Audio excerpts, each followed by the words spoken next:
right, good evening, everyone. Welcome to this evening's edition of the Regional Fishing Report.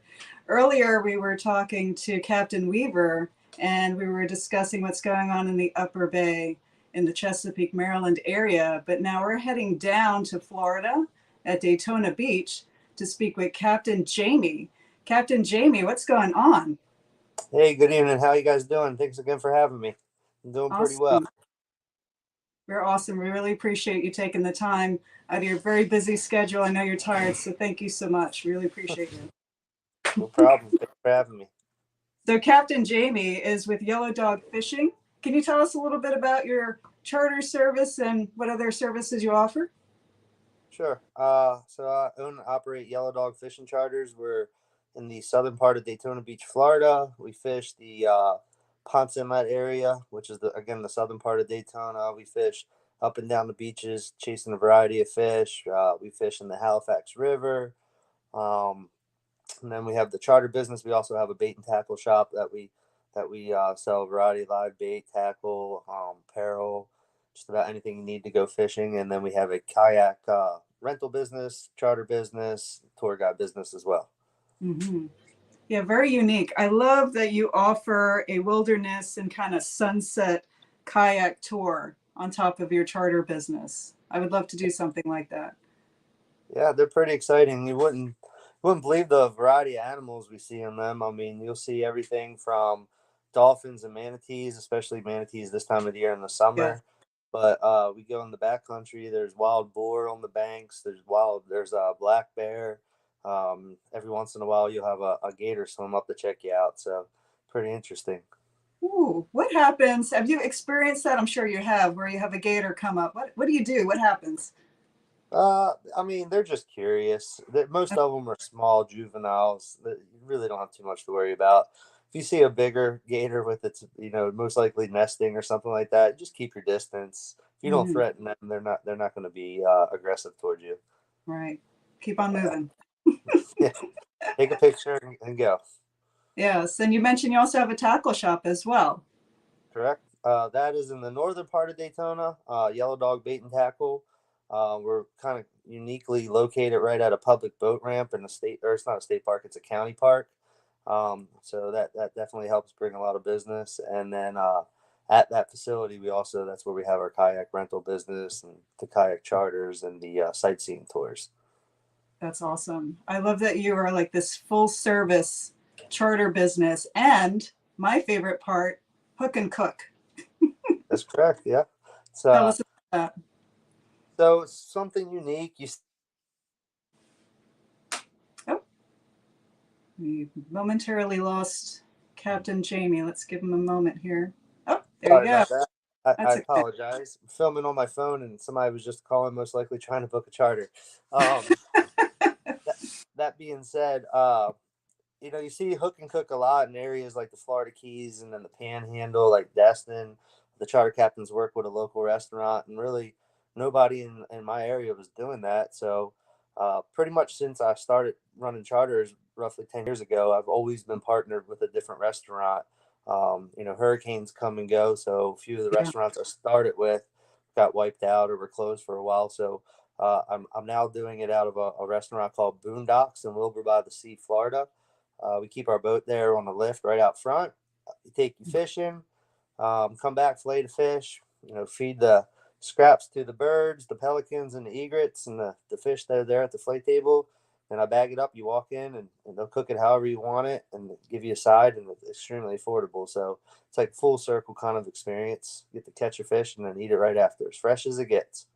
Wow, that's awesome. I also love the camaraderie there with local businesses working together.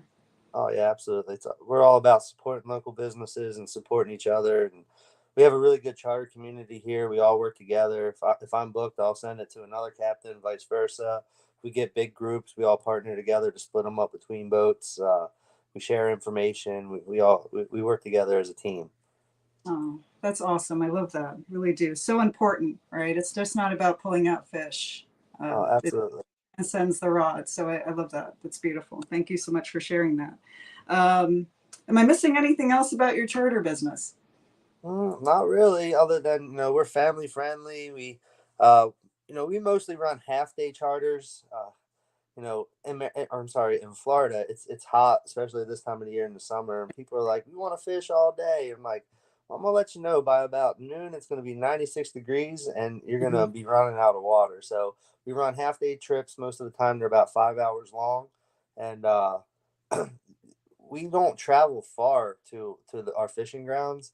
We all run bay boats like center consoles, so we can get there quick.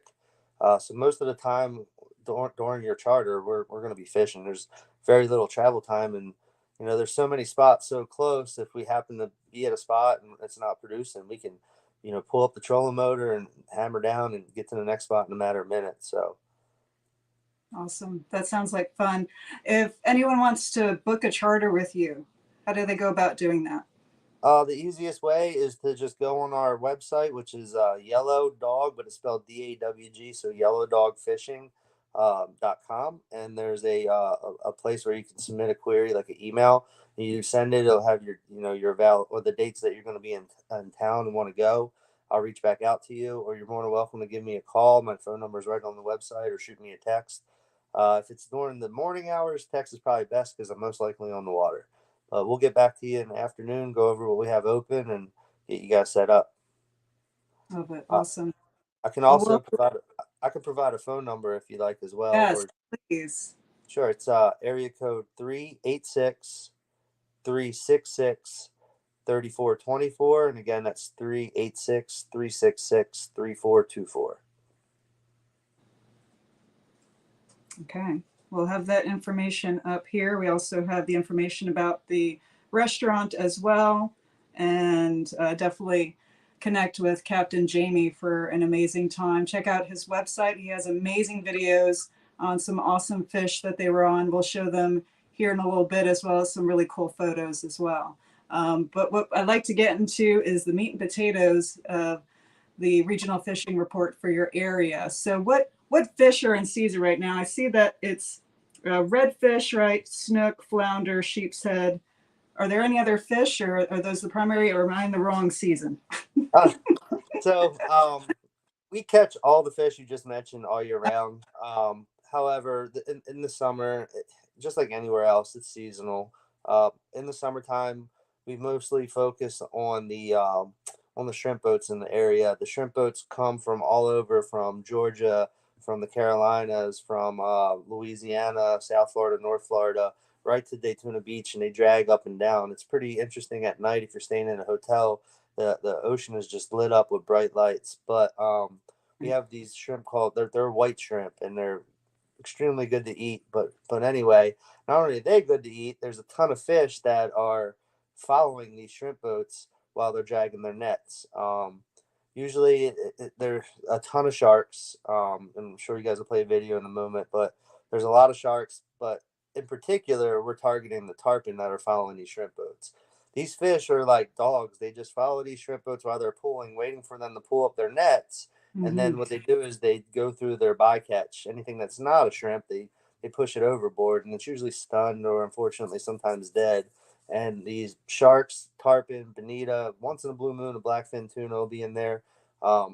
It's a feeding frenzy, and so uh, your rod's gonna get bent one way or another, whether it's your target species or not. But mostly, the charter guys, we're targeting the tarpon. These tarpon are the fun ones are 50, 60, 80 pounders, but we've hooked into a few this year that are pushing 150, and I've seen them over 200 pounds been hooked before. So we had one on last week. It was over an hour fight for the gentleman to get it to the boat. Ooh, So yeah. that sounds like All right.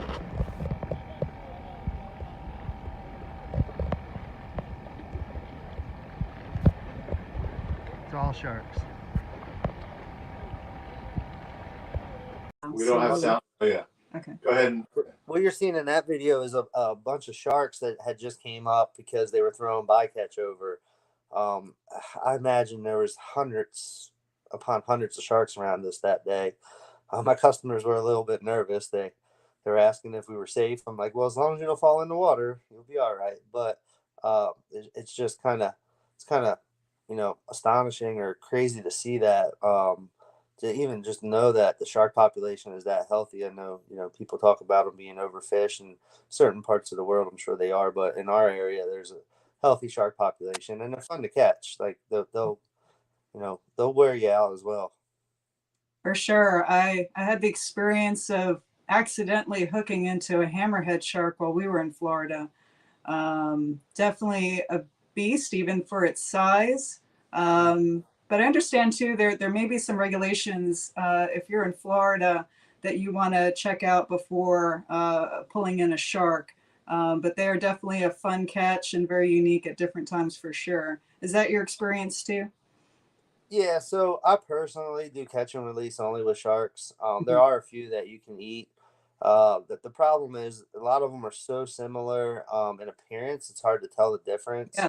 So if you accidentally keep one that you're not supposed to, you could be looking at some hefty fines. But they're fun to catch. They're a great part of our ecosystem. So if, people want to go out shark fishing, I'm really happy to take you. You most likely be busy all day long. We'll catch them from 1 or 2 feet to sometimes as large as 8 or 10 feet.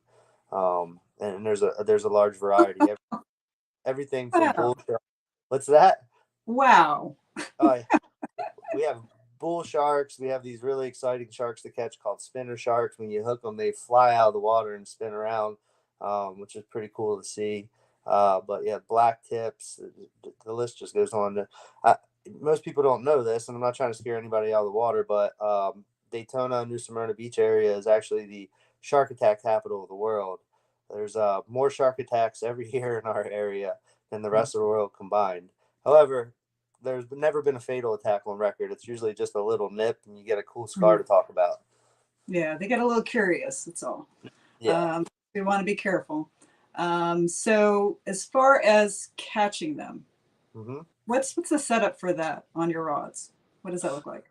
A lot of times, you can use a small wire leader, just to ensure they don't bite through it. I don't like doing that, especially if you get a bigger one. Then you got to cut it off, and they're stuck with that wire in their mouth till Mhm. it rusts out. So I'll beef up to like around an 80-pound leader. If I know that we're going to be mostly catching sharks, I'll put like an 80-pound leader on with a circle hook, so that way we'll get them in that corner of their mouth. And then we Mhm. have I have a decent long dehooker device because you don't want to get your hand too close, and that lands quite a few fish. If they happen to get the hook too deep in their mouth, they'll bite it off. But we don't use stainless hooks, so that way the barb will rust off in a short period of time. So, Mhm. salt water, we're out in the ocean, obviously, and Yeah. that shark won't have any issue with eating or anything like that. So it's pretty harmless to the shark. But yeah, just a circle hook with a long leader, maybe like 5 feet, 4 feet a leader, and then pretty beefy swivel, like maybe I don't know the exact size, but about 150-pound swivel with a pinch weight. And you literally we're pulling up behind these shrimp boats, um, almost touching the back of them with our boats while they're moving. I mean, Mhm. sometimes within a foot. And then you're dropping down above their nets, and your bait slowly slinks in their prop wash, and you're trying to get down to the tarpon that are down there. But if Mhm. you don't, and you happen to hook a shark, you just lock down the drag, pull them back behind the nets, loosen the drag up, and take your time and get them to the boat.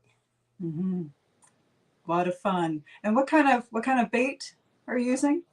You can we'll catch bonita and cut them up. They're a very bloody, they're in the tuna family, but they're very bloody type fish. And if you throw that out there and there's a shark within a few feet, it's going to eat it. But you can use cut mullet. You can use, they'll throw the bycatch again out of the side of the boat, which is like croakers and spot and Yeah. grunts. And you just kind of scoop them up and throw a bunch in a bucket in the boat, and you'll have free bait all day. But usually just some sort of dead fish. Okay. Yeah, Yeah. it was a live croaker where we accidentally hooked up on that hammerhead. Um, very fun and interesting though. All right, so sharks. So what's the next cool Uh, fish on your smorgasbord? And that's what I love about Florida, by the way. It's just a variety and it's all year round, and you don't even need to really go very far either. We were not very far offshore where we caught that hammerhead and some new species and some rare species. So that's what I enjoyed the most about Florida. Yeah, Um, so we'll be like within a mile of the beach, again out behind these shrimp boats. Another technique I'll do for these, because we're mostly targeting tarpon. The sharks just happen to be there. Mhm. So we'll follow the boat for a long time until we actually start seeing tarpon roll. And those tarpon will typically stay a little bit farther back. The sharks will be right up on the boat. Sometimes the tarpon and the bonita, but usually it'll be the sharks. Then the next group of fish behind them will be the porpoises or the dolphins. Then there'll be, a lot, like 40, 50, 60 dolphins sometimes. And then behind them is the cleanup crew of the tarpon. So we'll drift back, wait till we see the tarpon roll, and then pitch to where we're seeing them roll at. But we're using the same bait because that's what they're doing. They're following the shrimp boat, eating that bycatch.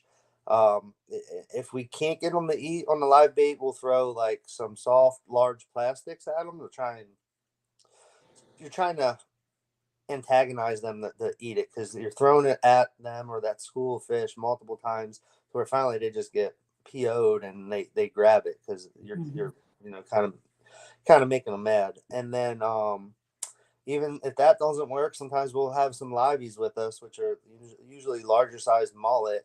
And technique that I like to use is I'll throw the mullet pretty high up in the air so when it hits the water, kind of draws attention to it, and then it Mhm. flutters because it's stunned. And then that tarpon will be underneath, and it'll see that fish moving, and it'll just Oh, it's on. that's brilliant. Yeah. We have here. So, But Grant, my partner here, has a question for you. sure. Do the shrimp boats mind you getting that close? It's silly. No, not really. I mean, they're out there for days at a time sometimes. So if they stop to do a repair on the nets or, like start calling through shrimp, they'll talk to you. I've even traded them, my customers on the boat, we've traded them beer for shrimp a few times. Um, we, I, I'll tell you an interesting story. Last year they stopped and I was talking to them and I said, what's the craziest thing you ever caught in your shrimp net? And they told me, they had caught a coffin a couple years ago. And I was like, what was in it? They said, what do you think was in it? So they threw it back overboard. Um, but they also told me that day that they have caught a brand new Volkswagen Jetta in their net before. Um, don't know how that got out there, but uh, they're pretty nice fellas, and they're just happy to talk to somebody. And they usually want to barter some shrimp for whatever we have on the boat, whether it's drinks or pack of cigarettes if the customers have them, something like that. So Can we just backtrack for 1 second? I think we have sure. time. We do. I just want to make sure I heard this correctly. He said a coffin and a vehicle. Coffin in a vehicle, correct. Wow. Yeah. Things are in the water. Yeah. uh, One last thing too I'll add before Yeah. we finish up is the mangrove snapper bite has been really Yes. good. It's a nearshore structure. They're Mhm. excellent eating. They're fairly big this time of the year. We're also catching a ton of flounder, and then the redfish are they're tidal, but we're still getting a decent amount of redfish as well. Okay. So mangrove snapper. I caught one Mm-hmm. after the dolphin went away. Okay. What do you use? The mud minnows or live shrimp. Yeah. We Shrimp. use the same bait when we're fishing for flounder, and you'll get them mixed in with each other. But they're excellent eating for small fish. They're extremely hard fighting. I guess you could kind of compare them to like the white perch on the Chesapeake Bay to the same size of the ones that we're catching, but pound for pound, they're extremely aggressive, hard fighting fish, and they're just fun to catch. You can catch them all day if you want.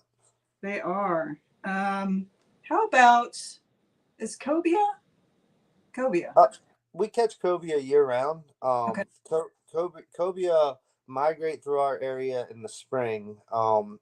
They come through anywhere from maybe mid March all the way to late May, and they actually go as far north as the Chesapeake Bay, maybe a little bit farther, but that's usually where they stop. I guess that's maybe where they spawn or do what they do up there, and then they'll travel back. When they head north in the spring, they're on the surface. They're usually swimming with the big, large manta rays, and we sight fish them, and it's extremely fun. A lot of those fish will break off, not a lot, but a decent amount will break off, and they'll stay residential fish, and they'll be Yeah. down on the bottom on our reefs, on our nearshore reefs. So we'll go out there and be bottom fishing and hook into some decent cobia. But the majority of my cobia fishing is the spring. Sure. So that's one of Grant's favorite fish. I Uh, actually got spooled. I don't know if you saw one of our shorts. I got spooled by a cobia. Came out like a phantom out of the mangroves. Took what I had, ran with it, Yeah, and fortunately, I was not as prepared as I thought I was, and completely spooled me. yeah. Went They, miles, super fast, like a ninja. oh yeah, and Yeah. that's the one of the large tarpon we hooked the other day. I mean, in a matter of 25 to 30 seconds, it took over 300 yards off the spool all the way down to the knot. I was screaming at my customer to start reeling, and I'm chasing the fish in the boat just so we could get some line back, and we actually landed that fish. But it was to the knot Awesome. on the reel. Yeah, I know how tough that is because it happens so fast. So you must be really sharp and used to being so quick to respond when that happens. Yeah, Because it's kind that's of tough too. you kind of have to take charge in those situations. I have Yeah, 4 anglers. All the other 3 are still fishing, watching the gentleman hooked up, and I'm like, everybody reel in now. I'm telling the gentleman that has the fish doing like what to do, and it goes from 0 to 100 real quick in those situations. for sure. For me, those are the best times. It's the most fun. This chaos starts happening, and there's some crazy fish on the other side of your line there, and it's very rewarding when you actually get it on the boat. So that's pretty amazing. Absolutely. So what's another good fish we can talk about? We still have plenty of time here. Um, Really, I mean, we catch snook right now. The snook fishing is really No, good. Unfortunately, they're out of season, so I don't spend a lot of time targeting them. They're personally my favorite fish to catch. yeah, So if I by chance, it doesn't happen that often, get a few minutes to go fishing, I'm going snook fishing. We use you can use live bait or artificial. For years, I was a live bait guy, but all these guys, friends of mine and whatnot, they're really hammering them on artificial. So in the past, I'd say year or so, I've been putting more and more time in trying to dial in the artificial game. But uh, our snook fishery is healthier than I've seen it in a long time. They are very temperature sensitive. So a few years ago, it's probably going on 10 years now. We had uh, a cold winter. People may not think it, but we get frost in Florida. I've actually seen it flurry 3 times in Daytona since I've lived here for 21 years. oh And wow, yeah, so if we're the frost line, if you drew a line straight across the state of Florida from Daytona to the other side, we're the frost line. So it doesn't really frost south of us. We'll get anywhere from 3 to 5, maybe 7 frosts a year. But about 10 years ago, we had maybe 20. And those fish don't die, but they become lethargic and float to the surface. And mm, unfortunately, the predator species such as shark and yeah, porpoise just eat them. So our population took a big hit, but it's back and it's better than I've ever seen it before. And they're just a fun fish. They're very hard to catch. They're temperamental. They're sensitive yeah, to leader, to sound, anything. So you have to be stealthy to get them to eat, and it's very rewarding once you do that. And the slot limit on our snook when it is season is very small. It's a small window. They have to be between 28 and 32 inches to keep. So it's hard to get one in that 4 inch window. So yeah, most of us are catch and release only, but I will keep one snook per season. We have a spring season and a fall season. They're excellent at eating, very white meat. A lot of people eat them like sushi grade now, make poke with them and stuff like that. But yeah, the snook fishing is pretty good right now. But I'm leaving them alone until the fall. I don't want them to catch on to me. yeah, for sure. We enjoyed catching snook when we were in Florida, in the canals. We even experienced domesticated snook that were taken care of by a local tackle shop, and they weren't having anything to do with anybody else besides the guys from the tackle shop coming out and feeding them. Yeah, There was no winning them over at all. no. What's interesting about Florida too, at least in my experience when we were fishing for snook, I would say I caught my biggest catfish ever trying to get a snook. And I know you have some experience with catfish, and if you can share one of the stories that you shared with me about what you've experienced and your fiance with catfish, that was an Yeah. interesting story. So, um, well, I'll start with Florida. We have different cats, but in our area we have the hardheads and we have the sail cats. they're everywhere, and you're gonna catch one whether you like it or not at some point. Right. I don't handle them barehanded. You can grab them under their belly, under their barbs, but these catfish have poisonous spines. If they stick you, and you'll know it if they stick you, it is extremely painful. I shared with you I've cut my finger off before out on a charter, and I've also gotten stuck by a catfish out on a charter, and the catfish hurt 10 times worse than cutting my finger off. Not Ooh. exaggerating. So I highly recommend not handling them, but you're going to catch one, so just be careful taking it off the hook. But yes, my fiance recently, for one of her bachelorette events, traveled to northern Alabama and went noodling. That is where you stick your hand in the hole and let the catfish bite onto it, and you wrestle them, get them out, hold them up for a picture. They're breeding, so you let them go. Mm-hmm. I don't know that I would actually do it, so I got to give it to her. Yes, she is braver than both of us. I won't touch a catfish. If I catch one, I'll try to release it at the boat. I am a little scared of them as well, as far as whether they're poisonous or not, and I don't want to get stuck with anything. So to stick a whole hand in their mouth is brave. I will share one thing with you. The day that I got stuck with the catfish that I was referencing, I had a veterinarian on my boat. Okay. Wow. I kneeled over in pain. I'm not exaggerating. That's how bad it hurt.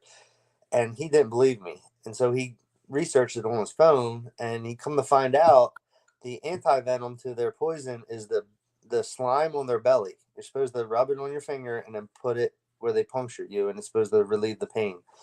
I did not try it, but that's what I've been told. Whether there's truth to that or not, I don't know. But he researched it while we were out there, and so if you ever get stuck, maybe give that a shot. Wow, what are the chances of having a vet on the boats at the same time you need them? Well, that was good luck for you for sure. So I really want to thank you for your time so much, Captain Jamie. It was a pleasure. Thank you for sharing your knowledge, your interesting adventures. I'm sure you got tons of them. But I would encourage everybody to check out their website. If you're in the area, definitely check out the tackle shop and book your charter. And if you can give us the website to your charter one more time, please, Cam. It's yellow and dog, but dog is spelled DAWG, so yellowdogfishing@gmail.com. And any of your listeners from Maryland are coming down. I'm running out of you can see it, my Fisher's Pop Old Bay popcorn. So bring some down for me. That's right. Captain Jamie is born and raised in Maryland, and he sought refuge in one of the most beautiful tropical states we have in our country. So thank you so much again, Captain Jamie. Thank you so much, everyone, for tuning in. As usual, fish on. Just hang around, too proud to be your fool. You said no.